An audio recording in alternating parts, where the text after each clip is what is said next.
tungkol sa mga flood. Kailan lang sinabi ni President Marcos Jr. na bukas na ang Pilipinas para mag-negotiate ulit sa West Philippine Sea. Ito ay ukol doon sa mga disputed energy resources sa area na yan. Sinabi din ni President Marcos Jr. na dapat magkaroon tayo ng restructuring sa ating relasyon sa China at mga higanting bansa. These announcements came shortly before President Marcos Jr. also declared the world's first energy emergency crisis. As the president moves into his legacy years, ano yung mga priorities niya? Kamusta ang war on corruption? Where are we heading when it comes to Sara Duterte's impeachment trial? Where does the president stand on that issue? How does BBM ensure that he leaves the country in a better place than what he inherited back in 2022? Ano mga katangian na hinahanap niya sa kanyang successor? Is he gonna support a specific candidate? Is he open to building specific coalitions ahead of the 2028 presidential race? Para pag-usapan yung mga issue na yan, we have a very special guest. Thank you so much, Yusek Claire. I mean, been a while. I mean, lots has happened since last time we had another discussion. Marami tayong pag-usapan. Obviously, papunta na tayo sa mga legacy years ng Ferdinand Marcos Jr. administration. So, gusto ko rin pag-usapan ano yung mga gusto natin makita sa mga susunod na taon as the president goes in these legacy years. But bago dyan, punta muna tayo sa emergency situation na meron tayo. So, I think tayong unang bansa na nagdeklara ng national energy emergency. At the same time, of course, may mga statements si Pangulong Marcos about, countries need to restructure their foreign policy. Dapat balansehin natin yung mga relasyon natin para siguraduhin natin na Philippine first yung ating foreign policy. Obviously, having said that, dahil nga ang daming gulo nangyari sa mundo, and ang daming disinformation, I think some of the statements have been interpreted and misinterpreted in different angles. First of all, unang-una, Yusek Claire, as a presidential spokesman, can you clarify to us, what did the president exactly mean when he was talking about the restructuring of relations with China? Yung sinabi niya na bukas tayo na mag-joint exploration, not development, exploration with China. Anong ibig sabihin ni Presidente dyan? Anong konteksto ito? Hindi, unang-una, sino ba ang host ng ASEAN? So, syempre, lahat tayo. Lahat, diplomasya, lahat pakikipag-usap, lahat negosasyon. Para saan? Para sa region. Para din sa bansa natin. So, walang masama kung magkakaroon ng magandang pakikitungo sa bawat bansa. Mas hindi maganda kung meron kang kaaway. So, ganun lang yung punto ni Pangulo kung ano din naman ang nararapat para sa bansa natin. But definitely, it is supposed to be within the bounds of law. Pag hindi at medyo matatapakan ng interes ng Pilipinas, hindi naman siya a-agree doon. Yusek Claire, sabi niyo, within the bounds of law. So, ang pinag-usapan dito yung ating saligang batas at saka yung arbitration award. Ano bang pinag-usapan natin dito? Well, hindi. Kasi yung pinag-usapan ba natin dito, yung joint exploration? Yeah, I mean, sinabi ni Presidente bukas siya sa negosasyon or pag-uusap sa issue na yan. Oo, kasi kung ito nga ay makakabuti naman sa atin, okay, sa bansa natin, although may mga decision dito na dapat ang easy ay sa atin lang. Yes. But still, kung magkakaroon ng batas, magkakaroon ng magandang polisiya, at ito'y makakaganda sa bansa natin, why not? But, when it comes to that issue, wala pa pong update. Hindi po nag-uusapan sa ngayon. Open lang po ang administrasyon patungkol po dyan, pero wala pong update. So parang general statement of openness lang siya. Yes. Bilang ASEAN chair, bilang isang constructive player in the region, at sa gitna ng lahat ng mga gulo at uncertainties na nangyari. So basically, ang sinasabi dito, Yusek, is people are overreading into it or misreading into it kasi parang nanganak ng sariling universe yun, ang issue na yan. Ang dami reaction ng mga kaibigan natin, hindi na natin kailangan pangalanan, di ba? Nagsarili lang siguro sila ng interpretasyon. It's just a question na kung sinabi, open ka ba na makipagnegosasyon sa ibang bansa, mas hindi maganda sa isang pangulo sabihin, hindi ako open. Parang gusto naman ng gulo, parang gano'n. Parang gano'n, di ba? Yeah. So, definitely, basta ito ay makakabuti sa atin, open ang pangulo. Yun lang yun. Mahalaga yung clarification na yan. No? Kasi sa konteksto yan ng isang international TV channel. Doon lang ako kanina on this issue. Tinanong din kasi sa akin. Kaya I was looking forward dito sa ating pag-uusap today. So, basically lang sinasabi ni Presidente is, like, if gusto natin ng diplomacy moving forward. Pero ako naman, going back to the issue ng energy emergency, it's not like even if ngayon tayo mag-sign ng agreement, bukas meron na tayong... Hindi naman ganun din yun. Diba? Taon-taon to eh. Diba? So, actually, parang even in an ideal world na ma-resolve natin yan, hindi naman yan ang sasagot sa short to medium term challenges natin. Kasi yung problema sa gitnang silangan ngayon, yung giyera sa Iran ngayon, talagang yung epekto niya, magkakaalaman na tayo in the coming weeks lalo, di ba? So going back to the energy emergency, bakit dineklara ni Presidente yan? Why did we need to declare an energy emergency? The energy emergency. Yes. Okay. Bakit? Kasi unang-una, kailangan to kasi pagka ayaw ng Pangulo na dumating tayo doon sa worst case scenario. So preemptive siya. Preemptive siya, Okay. actually. So, kumbaga, mas mapapabilis ang trabaho, makakapag-unlock tayo ng funds o DBM. May pondo ba tayo for this and that and that? Mas mabilis kasi meron tayong energy emergency. So, yun yun. Pero, kailangan eh. Kasi wala tayo sa, hindi normal Yeah. yung kondisyon because of the crisis in the Middle East. So, dapat kumilos agad ng gobyerno. So, ito yung sagot. Kaya nag-create ng uplift. Katulad yan, kaka-meeting pa lang ng Pangulo. So, pinakita nila, ito po ang magandang balita. At yung pakikipag-usap sa mga oil companies, mas mabilis. Mas naiintindihan nila, kailangan natin to. So, alam niyo yun, pagka meron tayo energy emergency, mas madaling makipag-usap, mas madaling makipag-negotiate. So, yun yung gusto ng Pangulo. Ayaw na niyang dumating pa tayo doon sa worst case scenario. So preemptive siya at saka parang may foresight. Kasi may mga nagsasabi na baka naman kailangan natin balikan yung oil deregulation, yung ating, basically yung the whole privatization and deregulation ng ating energy sector. Kasi parang medyo naging exposed tayo. I think yung surge ng petrol prices natin, second worst in the world or something like that. Even if actually, kung titignan mo yung reserves natin, yung stockpile natin, yung overall energy, net energy resources natin. Actually, ang ranking ng Philippines is not so bad. We're way ahead of many emerging markets. May nakita ko mga pag-aaral from The Economist, among others.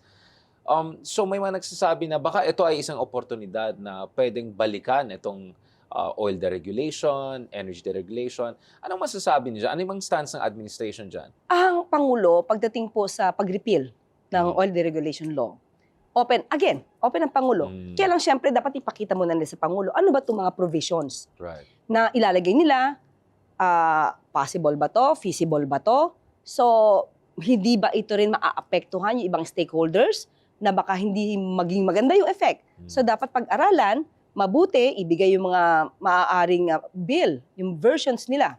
And that's the time na maaaring i-approve o ma-certify as urgent pa ng Pangulo. Pero as of now, dapat makita natin kung ano yung nilalaman ng kanilang bill. And Yusek, pagdating naman doon sa mga mungkay ukol sa mga tax issues, whether ito yung wealth tax, excise tax removal, or even VAT, no? Ano po yung stance ng administration dyan? Okay, meron How do tayo. you balance yung revenue generation at saka yung tulong sa ating mga kababayan? Actually, kaka-meeting pa lang namin kahapon, April 6. Yes, Yeah, just to be kahapon clear, with the oil companies. Pinag-uusapan kung paano marireduce, paano implement. Kasi ito yung gusto ng Pangulo eh. Dapat balanse. Correct. Kasi baka dumating yung time, okay, price cap tayo. Dapat ganito ang presyo, tapos hindi kayanin ng mga oil companies, hindi mag-import, tayo din yung maapektuhan. Kaya andito ang ginagawa ng Pangulo, balanse, merong para sa ikabubuti ng taong bayan, at hindi rin naman maiiwan ang interest ng gobyerno. So sustainable dapat yung solusyon. Yes, oo. Dapat Kasi balanse. yung tanong dyan, Yusek, is, syempre, windfall yung profits. Yung binili nila dati pa, ang taas ng presyo, 40%, 50% up, di ba? At of course, at the same time, tama naman sila, bibili pa sila after this, hindi naman yun ang end of the world. Bibili pa sila. So, they have to also take in consideration yung spot market prices. So, ano yung sa tingin ng administrasyon ay tamang paraan kung saan, kumbaga, medyo mag-share tayo ng burden dito, ng shock, kung saan may profit pa rin sila, pero hindi rin masyado magribyado ang taong bayan. Okay, kasi in-explain sa atin to ni Sec Sharon Garin, bakit gano'n yung presyo na nabili nila ng mura, tapos pero ibebenta nila kung ano yung nasa yung current market price. Kasi yun daw talaga ang sistema kapag may oil deregulation. Parang first in, first out. Kaya nga, diba? natin, yeah. Yun yung importante. Pero hindi talaga natin naiintindihan ito sa mga ordinaryong Pilipinong katulad natin. Pag hindi ito in-explain sa atin, hindi natin ito maiintindihan. Nasa sistema po yun, nasa batas na pagka may oil deregulation law, ang sistema is kung ano po yung current market price, yun ang sinusundan nila. So kapag naman bumaba bigla sana susundin nga ng mga oil companies. Yeah. Pag bumaba naman bigla yung presyo ng crude or ng petrolyo, dapat susunod din sila sa current market price na bumaba. Dapat Ang ganun. problema lang kasi parang tingin, again, perception ng tao is, ang bilis umakyat, medyo mabagal bumaba. Yung mga ganun, parang 2 step forward, 1 step back. So, iniisip ng tao, yes, naintindihan nila. Ibig sabihin ng deregulation, iwanan mo sa merkado na sila yung mag-determine ng prices. Pero parang tingin ng ibang tao, hindi necessarily ganun ka-smooth yung reflection ng market forces. But again, hindi kayo yung Department of Energy. Gusto ko lang, tinanong ko lang yan para lang maintindihan ng tao saan galing yung etong energy emergency. Ano po yung state of mind ng gobyerno? Ano mga mungkahi at mga solusyon na hinahanap ng administrasyon? Huling-huli sa issue ng energy, no, bago tayo pumunta sa mga bardagulan sa ating politika kasi mahalaga po yan. Yusek, in terms of yung refinery capacity, renewable energy, yung mga more long-term. Kasi yun nga papunta na sa legacy year si Paolo BBM. So, he wants to set the tone sana, di ba, for years to come. Ano yung mga pinag-usapan ngayon na, again, hindi kayo DOE secretary, pero bilang presidential spokesman, ano yung state of mind ni President in terms of palakasin yung fondasyon ng ating energy security beyond just the current crisis? Actually, ang nadidinig ko talaga yung renewable energy, dapat Yes. palakasin eh. Kung wala lang siguro mga solar firms na hindi nakapagbigay at nakapag-comply sa obligasyon, baka okay na yung ano natin, estado natin pagdating sa Parang kilala ko renewable yun, pero energy. yeah. Eh, di ba? Hindi, kailangan po talaga natin. Yeah. Kapag ka po kayo ay nag-commit na itong gagawin ninyo, abay siguraduhin nyo naman na magawa. Kasi hindi lang pang sarili nyo yan, kundi pang, kumbaga, mga taong bayan na umaasa para sa mas murang cost. Yeah, ng 2019 pa yata energy. yung isang solar company na malaki na. Parang ang tagal na. 7 years na, di ba? You would expect na meron tayong... So sana, medyo on the renewable energy. So, meron bang ano yung mga mungkahi ngayon ng DOE, ng gobyerno in terms of yung... Ba't yung refinery? Parang isa na lang refinery yata natin. Dati 3 tayong ganun eh. So, hindi kasalanan. It's from the previous administration eh. Yes, pero siguro mas si Secretary Sharon Garin na yung makakaalam ng detalye na yan. Punta naman natin ng konti itong mga pangyayari sa loob ng bansa. So, most recently, sinabi ni Ombudsman Remulla na tuloy-tuloy pa rin naman yung accountability measures, including yung potentially magsasampa sila ng kaso against some very high-level officials, so-called quote-unquote big fish, including a former Senate President, ukol dito sa flood control corruption problems. Na, in fairness, si Pangulong Marcos was the first official who admitted na may problema and something has to be done. And then, of course, we also had ICI last year. Yes. So, eto na, papunta na tayo sa late April, mag-May na tayo. Ano yung saysay ng ICI? Yun ang tanong ng tao. Ano yung, at nasan po tayo dito sa anti-corruption efforts ng ating administrasyon? Yung ICI kasi, ginawa yan, nung una kasi, walang ICI. May ad hoc committee na ginawa ang Pangulo. Pero sabi nila, bakit ad hoc committee? Baka may pagtakpan dyan. Kasi kasama dyan sa ad hoc committee ay yung DPWH. So, isip nila, naku, baka may pagtakpan lang sa DPWH. That's the reason why nag-create ng ICI para magkaroon ng independent body na magiging fact-finding committee.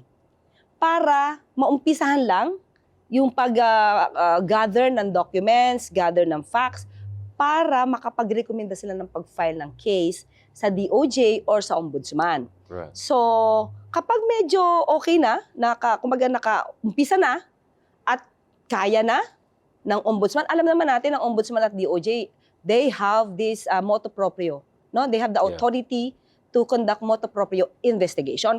May obligation sila yan, mandato nila yan. Correct. So, kung pag nasa kanila yung mga dokumento, sila na dapat mag-imbestiga kasi ang ICI naman is a recommendatory lang sila. Hindi sila pwedeng mag-file ng case, recommendatory. So, kung nasa kanila na yung dokumento, pwede nang simulan. Katulad niya, nagsisimula naman sila sa mga preliminary investigation. And even if ever there are some issues which were not included in the report, assume natin, they were not included in the report of the ICI, is still the Ombudsman and the DOJ, if they receive some info about the anomalous flood control projects, they can still investigate on that fact, even if they are not included in the report of the ICI. So, pwede sila mag-complement pa rin dun sa Pwede mga proseso mag-complement. Right. So, yun yung function. At nung sinabi naman ng ICI na we're done, mukhang based on the report, okay na kami. Nagawa na namin yung mandato namin. Okay, so ipinasa nila sa DOJ at saka sa Yusek, Ombudsman. kasi ang pagkaintindi ko rin yun, noon is, I mean, with all due respect, yung dati kasing ombudsman natin, I mean, mahabang usapan yan. Pero naalala ko nung panahon ni Digong, parati namin pinapoint out na sana ombudsman. And then, nung nagkaroon tayo ng bagong ombudsman, na ginagawa yung trabaho niya, na-realize natin anong hindi ginagawa nung dating ombudsman. Madami pala. Madami pala. At saka, biglang nakilala ng tao, mayroon pala tayong ombudsman na may ganun mga puwersa, may mandato. At na-realize ko na hindi pala alam ng dating ombudsman kung paano mag-report Aha. at mag-account ng confidential funds. Because kahit siya, sinabi niya na hindi kailangang i-report yan kasi confidential nga in nature. So in other words, if the former ombudsman had his confidential funds, paano niya ito ni-report? Yun lang. Kasi hindi niya alam.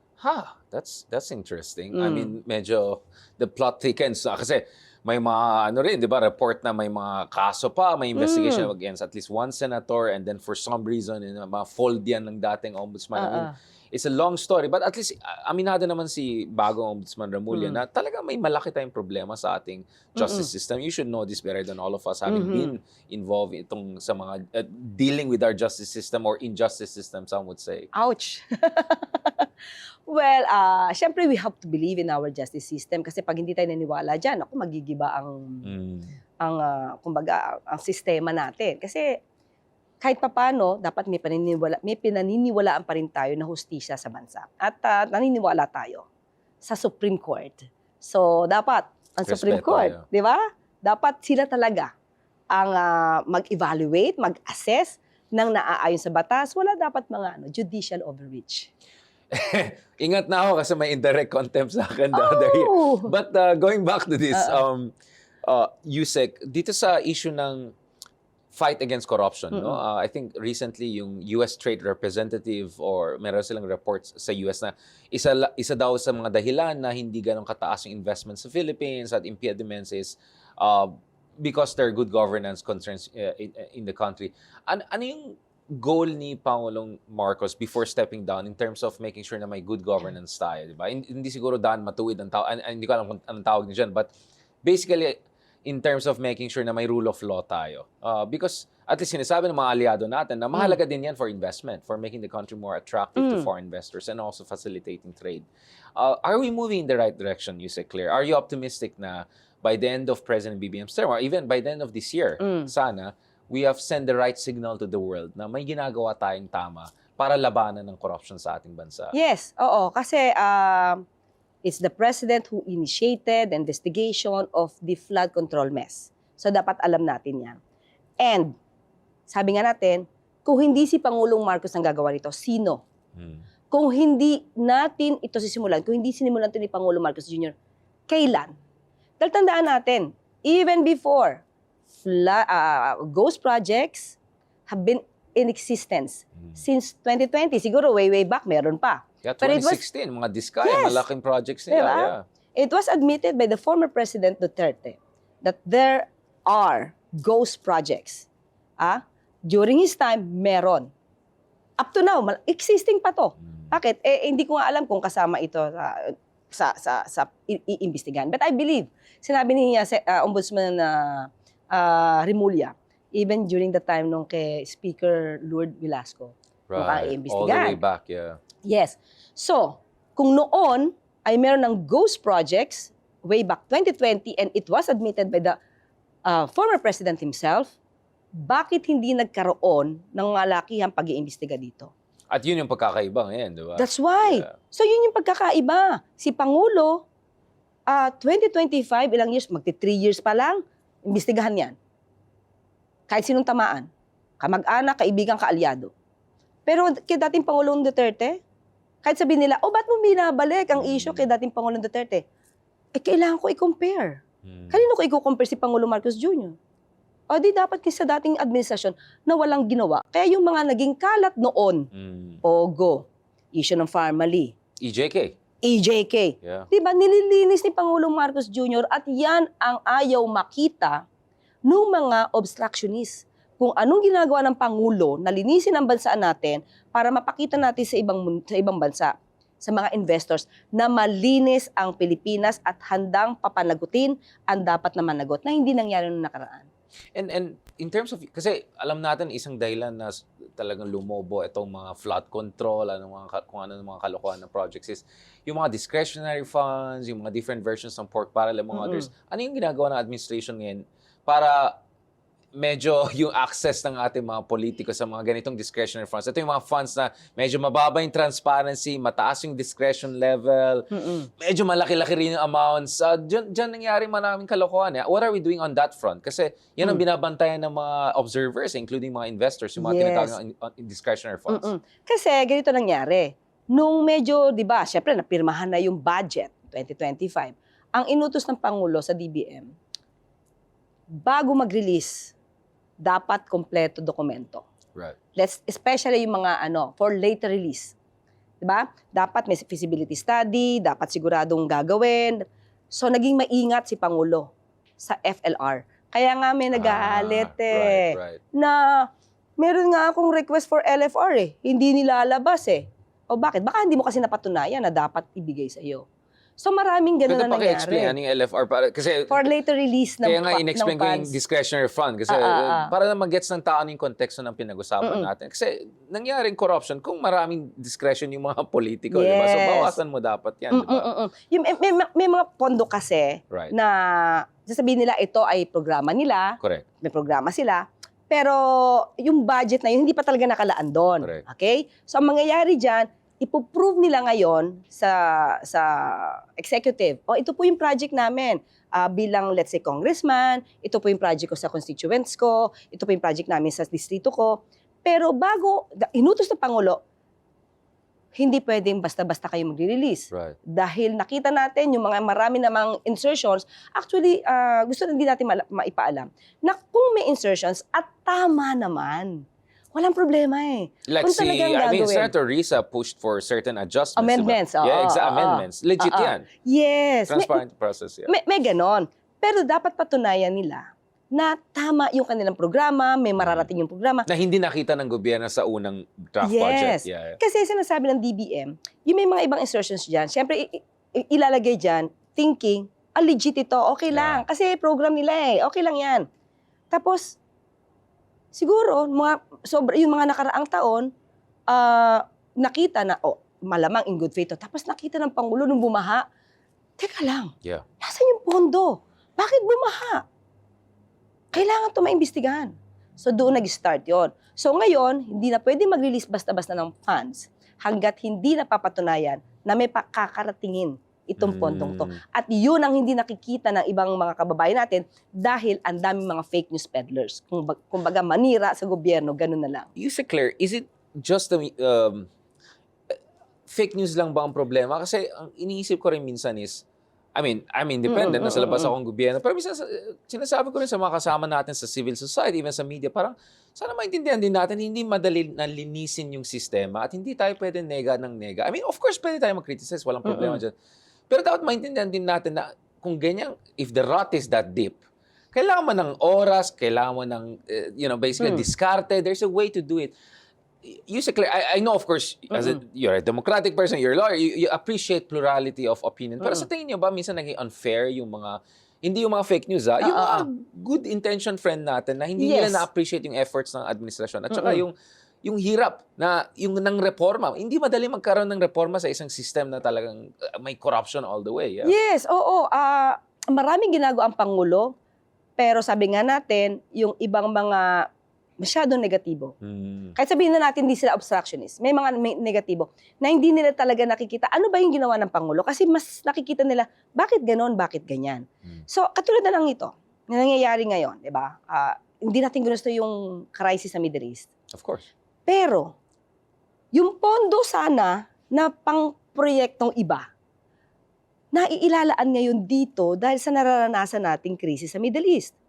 At kumbaga, dapat ayuda natin to. Kailangan to ng ayuda. Kasi yung mga tao na directly hit, mahihirapan agad sila makarecover. Right. So, dapat sila muna. Pero pag nandito naman, bakit sila? Hindi agad natutulungan. Ang gusto lang naman natin ipakita, ang pamahalaan, muli, binabalanse. Inuuna yung dapat unahin. Imagine natin, unang pumutok ang sa Middle East. Unang pumutok, no? Sumabog dito sa Middle East. Anong ginawa ng Pangulo? Right there and then. tawag sa DMW, tawag sa OWA. Siguraduhin yung ligtas ang ating mga kababayan. Yeah. Diba? So, pero meron mga, ito obstructionist talaga. Wala namang ginawa yung Pangulo eh. Napaka-relax. Hindi nila alam, right there and then, nakikipag-meeting na ang Pangulo. And nakausap din yung Iran, di ba? Yung Strait of Hormuz, binigyan tayo ng reassurance ng Iran. Yes. It's really, Tapos nangyayagana naman yung mga tao. So, anong solusyon? Yung bombayin yung lugar, sumali sa giyera? I mean, yun ang... Ang dami nilang mga suggestions. Actually, Richard, okay lang naman magbigay ng suggestions. Constructive, yeah. Yes, pero sana naman yung iba, intelihente. Yung iba, reasonable. May mga suggestions kasi na, alam mo nang, makamema lang, makapag-optic, sound bites. Dapat taasan nyo to. Hindi pwedeng ganun lagi, na parang isang dikta mo lang. Ito, inaaral to, kasi tapos sabihin nila, inaaral pa rin, of course. Kasi may mga ibang stakeholders, may mga ibang sektor na maaapektuhan na hindi mo rin pwedeng ilugmok yan. So dapat pantay-pantay At lang. hindi pwede bara-bara kasi may mga unforeseen consequences, di ba? Mm. If anything, yun yung dapat lesson natin sa dating administrasyon na bara-bara, JK dito, kung saan na lang, parang mga shortcut. Don't forget, nung sinabi niya, nung si Michael Yang ang financier ng Pharmally, anong problema dyan? Gustong kumita ng tao, negosyante yan, adre, ganun pa siya. So it means, he didn't care about the interest of the country. He cared about the interest of his friend, Michael Yang. Tama ba yun? Parati natin pinag-usapan yung mga paborito natin topic yan. Speaking of the Dutertes, and particularly the Vice President, kasi nung isang beses nag-usap tayo, papunta tayo sa impeachment noon. At ngayon, mukhang we're moving in the same direction, except this year, iba na siya dahil sa Supreme Court ruling, may mga new mechanisms, but also, medyo iba yung composition ng Senate. But the other thing is, baka magkaroon din tayo ng more financial transparency, especially about AMLA, looking at the bank accounts and mga other things. To the degree that, again, I know that may separation of powers, you respect the process, to the degree that you can say something about itong impeachment proceedings against Vice President Sara Duterte. Gaano kahalaga ang proseso niyan sa inyong palagay? At bilang isang abogado, isang public servant, anong gusto niyo makita dito? In terms of protecting yung ating democracy at ensuring. Kasi kung gusto mo labanan ng corruption, it has to apply to everyone. Hindi lang pwede sa congressman, sa senador. If may ginawang mali yung ibang officials, there has to be accountability. Okay, ito kasi, nasimulan na ng Pangulo Ulitin natin sinabi niya, mahiya naman kayo. Right. So kung balak niya at gusto niya pa-imbestigahan ang lahat ng dapat na managot, hindi naman siguro exception dito si VP Sara. Pero hindi niya sinasabi na, sige, tuloy niyo impeachment. Sabi nga natin, trabaho po yan ng Kongreso. Pero sa Pangulo, di ba, managot lang yung dapat na managot. Proseso. Dapat nandun pa rin yung proseso. Yun yun. I know it's a sensitive issue kasi respeto yan. And then also, of course, on the issue of ICC, I was at the ICC the other month, yung hearing ni President Duterte, etc. At mahabang usapan yan. But as you know, medyo openly sinasabi ko na papunta na tayo sa exciting part na hindi lang si Digong involved, may mga senador, and nakatotoo lahat. Lahat ng sinabi ko over the past 2 years or so.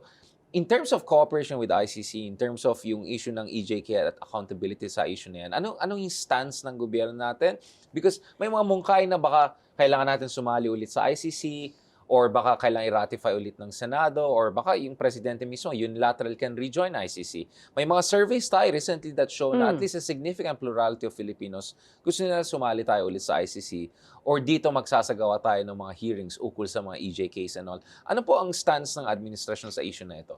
Pagdating sa pag-rejoin sa ICC, nabanggit kasi ng Pangulo na hindi.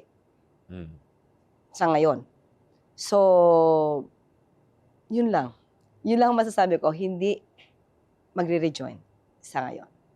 Pero bukas kayo sa diskusyon kung lumabas ito sa Senado, kung meron Of clamor. course. Sabi nga natin, You're not gonna block it. Hindi kayo against it. Oo. Hindi. Siguro kung merong magpapakita, ano ba ang importansya ng ICC? Well, anyway, nakita naman natin ang importansya ng ICC, no? To convince the President to rejoin. So, yun lang. Maganda rin mapakita natin. Open ang Pangulo sa ganyan. Pero sa ngayon, hindi po siya open na mag-rejoin. And last part, mahalaga ito. So, papunta na tayo sa legacy years. As early as now, pinag-usapan sino mga presidentiables, magkakaroon ba ng bagong uniteam or unipink or whatever. Ano yung gusto mangyari ni President BBM? What does he want to be remembered for by the end of next year as we head into the election season? Kumbaga, kasi meron pa rin mandato, meron pa rin puwersa si Pangulong Marcos. He still can achieve a lot in the coming year or so. Sa pagkaalam niya, you have dealt with him at hindi ko Ang dami minsan kasi. pumapayat siya, minsan hindi siya pumapayat. So obviously he's stressed, he's dealing with a lot. What is your read? Nung sabi ko, ba't nga ba? Kasi after na Yeah. naranasan niya daw, sobrang sakit nung sa diverticulitis. Sobra talaga yung pain.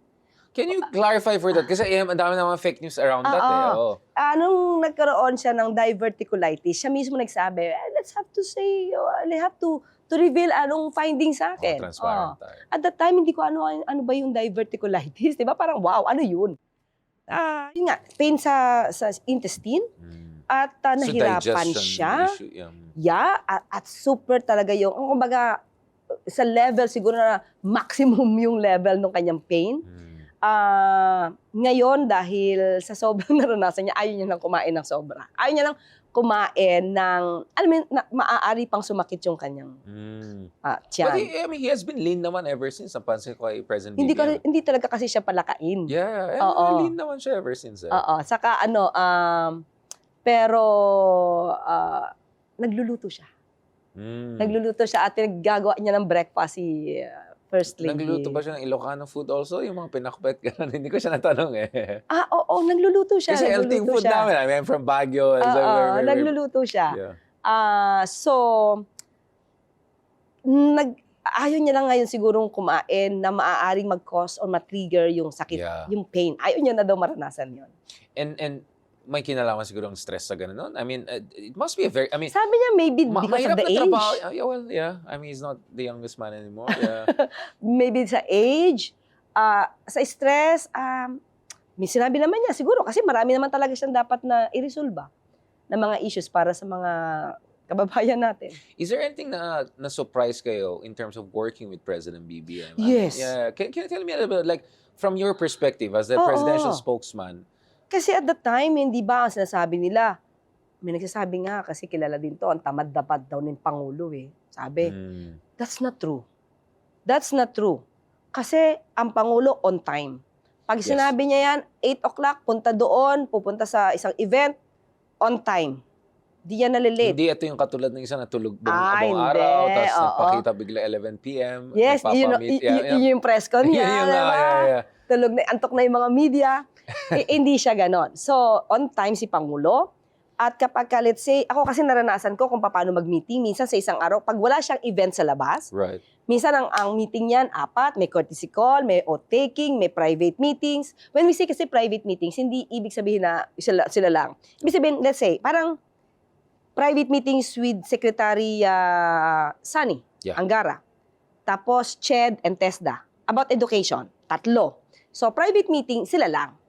Kasama kami, kasama yung ibang secretary, pero kumbaga hindi siya pangmalakihan because ang topic lang doon ay about education. Yung departamento na yan. Yon, ayan. Iba yung cabinet meetings, iba yung sectoral. Pag sectoral meeting, mas maraming involved na stakeholders. Yes, and departments. Ayan. So may ganyan-ganyan mga meetings. So minsan si Pangulo may private meetings, may sectoral meetings, tapos biglang aatin ng oath-taking, makikipag-usap, mayroong courtesy call. So, hindi po totoo. So doon, siyempre, pag hindi mo nakakasama yung Pangulo, iisipin mo, mukhang ano naman to, mukhang itong nagsasabi na journalist ay kilala, na tamad ang Pangulo. Di ba? Hindi po yung totoo. So hindi po lahat ng journalist totoo yung sinasabi. Hindi ko na sabihin kung sino. Hindi lang nila alam talaga yung schedule. Mukhang packed na packed yung schedule. That's the reason why they should verify first. Kaya nga journalist bago ka magbintang. So ako, syempre, nakita ko, hindi.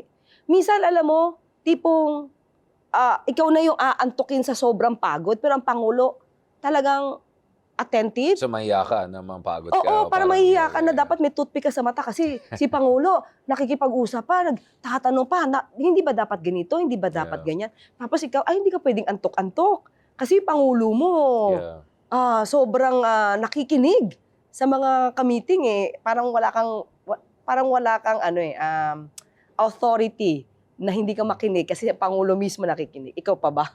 So he stepped up or grew into his job. I mean, someone close to him told me that, sa inyong palagay, workaholic siya. Is that what you're implying? Sa akin, sa nakita ko. Kasi basta binigyan mo yan ng schedule, pupunta at pupunta yan. Basta sabihin lang yung schedule, pupunta siya. Hindi siya Right. At ito pa, minsan, di ba, natapos halimbawa, may oath-taking. Tapos let's say ang meeting namin 3 o'clock. Kasi supposed to be 3 o'clock yon. Pero pag natapos siya doon, let's say ng 2:30, ay hindi ka pwedeng malate. Kasi pupunta siya agad doon sa meeting bago pa mag 3 o'clock. Kaya kami dapat at least mga 30 minutes before, nandun na kami sa venue, sa meeting place, o sa meeting area, para hindi kami malate. Kasi maaga si Pangulo. Correct. Maaga siya. And mahalaga yan. Kasi parang feeling ko minsan nakakalimutan natin tao yung presidente, may limitasyon and all. And yet, I think, ang problem, because of the Marcos name and baggage, alam natin yan. We come from, there are always this kind of stereotypes and all. But ako naman, fair naman ako di ba? I can be critical, pero kinausap ko yung mga tao na kailangan kong kausapin. And the message they give me is exactly what you've been giving me, which is actually itong tao na to nag-step up, is really all in. Where do you think it's coming from? Is it from a sense na, I mean, may nakita ko mga videos na parang napaiyak siya nung nakita niya yung talagang hirap na hirap yung ibang kababayan. Is it that sense of guilt, duty, this sense na ito na talagang opportunity niya to make a legacy for himself? Where is this coming from? Redemption for Marcos' name? I mean, where is this coming from? I don't think so na redemption lang for the Marcos name. It's more do sa nararamdaman niya na may mga kababayan siya na naghihirap, na kailangan talagang tulungan. Kasi napabayaan sila all these years. Napabayaan sila. Kailangan ko magtrabaho. Ang administrasyon na ito dapat magtrabaho para sa kanila. Kaya nga ngayon, ito talagang krisis sa Middle East na to. Right. Hindi talaga nagpapahinga yung Pangulo. Sabi ko nga, kahit Holy Week, tawag dito, tawag dyan, dapat nito.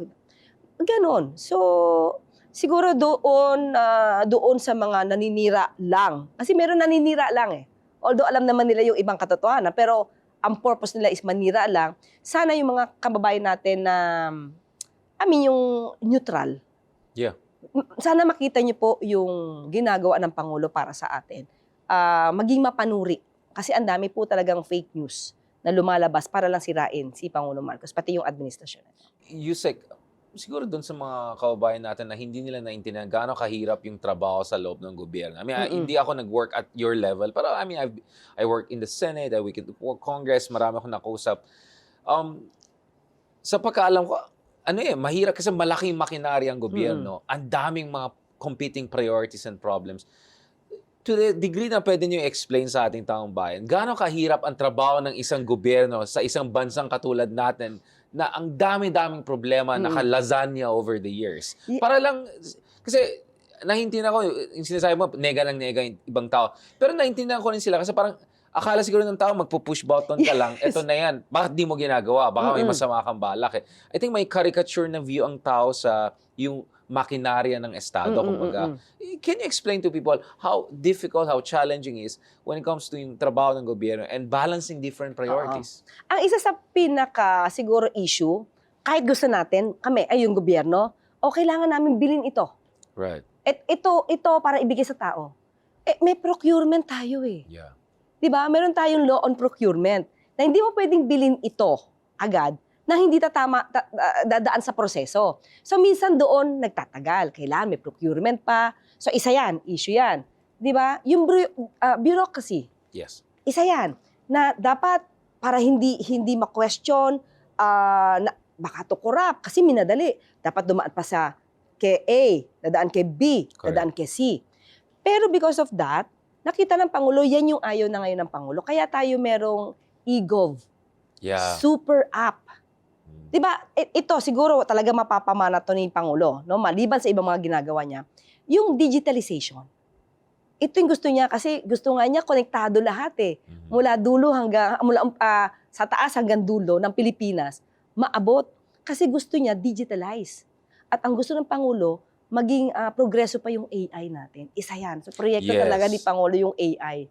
So, kailangan mag-level up tayo pagdating sa mga technology, Artificial isa yan. intelligence. Talaga, isa yan sa proyekto talaga Medyo, ng Pangulo. alam ko, medyo geeky si Oo, Parang really. Marcos. Kasi I'm partly based sa Oxford ako, based partly in and out ako. So, alam ko the president spent time in Oxford before he was in UK. So, may mga kachismis ako doon. So, actually, geeky daw yun eh. He's into tech and science. Yes. Ganun siya eh. Yeah. Minsan nga nakwento niya, parang bumili yata siya ng second hand na sasakyan na parang Right. hybrid something just to know how it works. May ganun siya eh. Pero second May hand. curiosity siya. Yes. So, kaya minsan ako as a lawyer, di ba minsan ang alam ko, syempre, law. Yeah. Mas more ako sa law. Yun yung mundo mo. Oo. Pero pagdating sa ekonomiya, parang medyo ano sa akin to Pasensya na, na-stress kita sa energy and economics. Ano, di ba? Ibig sabihin, Yeah. parang... Hindi mo comfort zone. Oo. Di ba? Parang hindi ko masyadong kabisado yan. Kailangan ko aralin kung ano nangyayari, di ba? Pero si Pangulo, pag umupo yan, alam niya. Pati ano yung dapat na may license sa food and drugs. Hindi, dapat ganito yan eh, kasi ganyan-ganyan. Minsan isipin mo, wow, talaga. Minsan, sabi ko, ang hirap maging Pangulo. Kasi hindi lang isang topic dapat ang alam mo. Generalist dapat, alam mo lahat. Oo. Yeah. So, dapat alam mo lahat para isolve ang problema. Agriculture, isa pa po. Isa naging nakikita kong magiging legacy ng Pangulo, yung talagang modernization ng agriculture natin. Yes. Sobra po talaga niya itong pinaglaanan for food security to. Siguro sa magiging susunod na Pangulo, lalo niyo pong pag-igihan itong sa agriculture sector na to kasi yan po talaga ang pinaglaanan ng Pangulo. Now, dati nag-iisip ako, bakit pa kinuha muna ni Pangulo yung pagiging sekretary ng agriculture? This is the reason why pala. Kailangan niya yung mga machinery, Right. storage. Someone who understands the business model, yeah. Si Secretary Kiko, yeah. Yes. So with that, nakita ko na ang focus na ng Pangulo sa agrikultura kasi food security to. Di ba, especially tayo, staple food natin, rice. Correct. So, yun. So isa yan. Isa yan sa magiging legasiya ng Pangulo sa nakikita ko. Maraming salamat, Yusek Claire, for that very comprehensive discussion. Huwag kang magalala. Pupuntahan namin yung ibang secretaries para tanungin sila on this specific issue, whether Department of Finance Secretary, may bago na tayong hybrid na plant na gagawin Yes. yata with Mitsubishi. Ay, Of course, oo. we hope to have Secretary Kiko back also with us to discuss agriculture, Tio Laurel, because naintindihan na yung context and logistics and all. Thank you so much also dun sa mga, parang in a sense, the human side of leadership and governance, which is something really difficult. May pahabol na tanong, will the President endorse anyone? Is he looking forward? Does he have someone in mind? Because one part of legacy, sinong mag-carry ng legacy mo afterwards? Hindi pa nabubulong sa akin ni Pangulo. Pag nabulong sa akin, bubulong ko sa iyo. Okay, yeah. Yan ang safe answer. Kasi actually gusto ko tanongin yan, pero sabi ko baka medyo maaga pa. But obviously, that's also something people are gonna watch for dun sa kanyang legacy years. Sinong or anong mga katangian na hinahanap niya sa kanyang successors? Ayun, masasagot ko ano yung katangian. Ayun, sige, yun. Ano Siyempre, di ba, unang-una, dapat may talino. alam ko na hindi pala pwede yung isa. Parang biglang gano'n. Unang-una, dapat mapagmahal sa bayan. Yun, alam ko rin yan. At ang dapat nasa isip yung nation building. Correct. Yan ang gusto ng Pangulo. Parang alam ko na sino mga pwede at sino hindi pwede. At hindi yung Hindi qualified, pwede. di ba? Alam niyo na Parang kung ang dami sino na yung disqualified hindi ka just sa qualified. number 1 and number 2. Yung isang Yes. both tick all the boxes. Mm-mm. So alam natin sino hindi niya endorse. I think that's reassuring enough. Oo, di ba? Dapat matalino. Yun. Yeah, At saka hindi dapat yes. puro paninira lang alam. Kasi imagine mo kung magiging presidente ka tapos paninira lang yung alam mo, ay mababago ang kwento. Kasi babaguhin nila yung kwento, through fake news lang sila, magiging maganda yung ginagawa nila, when in fact, fake news pala yun. So siguro Delikado isang yun. legacy ni Pangulong BBM also is magdi-detox tayo. Kasi ang tagal nung yung dating administrasyon na grabe 6 years. I mean actually more than 6 years. Yung I mean you know that better than anyone. Yes. Talagang grabe yung dinadaan na lang sa purong kalokohan, disinformation. Kaya ang hirap magkaroon ng yung maayos na political discussion nga kumbaga eh. Kasi minsan nasasabihin, kahit sunugin niyo ako, o hindi ko kayang Yung amoy ko- solusyonan. Ayun. Hindi ko kayang solusyonan kung mataas ang presyo ng krudo. Yeah. Diba? So, kanino ba galing yun? Hindi ganyan ng Pangulong Marcos Jr. Lahat ng efforts, lahat ng pwedeng gawin, gagawin yan. Tsaka yung cynicism, no? I think isa rin sa ating kalaban sa demokrasya is yung cynicism. Wala rin mga gawang presidente, wala rin mga gawang gobyerno. Porong bola lang yan. How important it is to have hope, pero hope na informed hope, kumbaga. May basihan. Because I'm sure, pumasok ka sa position mo ngayon dahil may pag-asa ka para sa bayan. Dahil willing ka mag-invest dito sa nation building natin. Actually, mas nakita ko kasi kung paano magtrabaho yung administrasyon nung napasok ako. Kasi sabi So ko, bago ka from the pumasok, outside, ano yung in-expect mo? So, hindi, at the time, syempre hindi ko naman alam kung paano magtrabaho si Pangulo eh. yun nga. Hindi ko alam. Diba? Kasi ako, trial lawyer lang ako. Tapos nasa radio Media, lang ako, yeah. nasa media lang ako. Mas mabilis kang mamintas. Totoo ito ha. Mas mabilis kang mag-judge kapag hindi mo nakikita yung trabaho ng isang tao. Yeah. At ganun ako before. Pero pag nakita mo pala yung pinaka-detalye ng ginagawa nila, ikaw yung mahihiya sa sarili mo kasi sobra ka naging judgmental. Which is interesting. It reflects also on the judgment and the personality of the president na kinuha niya yung isang katulad mo na not necessarily fan of the president, quite critical. Someone from our community, the journalistic podcaster community. So siguro kailangan din natin isang presidente na hindi pikon. I think yun ang isa sa mga pinaka-interesting nakita ko na hindi pikon si BBM. Hindi. I mean, lahat tayo nag-criticize sa kanya throughout the years, but I never felt na pikon siya. At someone na bukas na makipagtrabaho sa mga ibang tao na even if critical sa kanya, alam niya may pagmamahal sa bayan. At may merit, may skill sets, di ba? Yun din sana makita natin. Hindi, sa totoo yan ha. Hindi siya tumitingin sa kulay. Kahit sa mga lugar, kahit sabihin mo na hindi mo sinuportahan si Pangulo, basta kailangan ng tulong, pupuntahan yan. Bibigyan ng tulong. I mean, kung anong kailangan na development dyan, ibibigay yan. So walang kulay-kulay kay Pangulo Marcos Jr. Yun yung nakita natin. And that's very encouraging. Salamat again, Yusek It's Claire. my Bago pleasure. may humabol pa ng ibang tanong, catch us again next week here on One News. You can also check out the long conversation on Spotify and YouTube. I'm Richard Heydarian, and that was The View from Manila, where One News, all sides, all the time.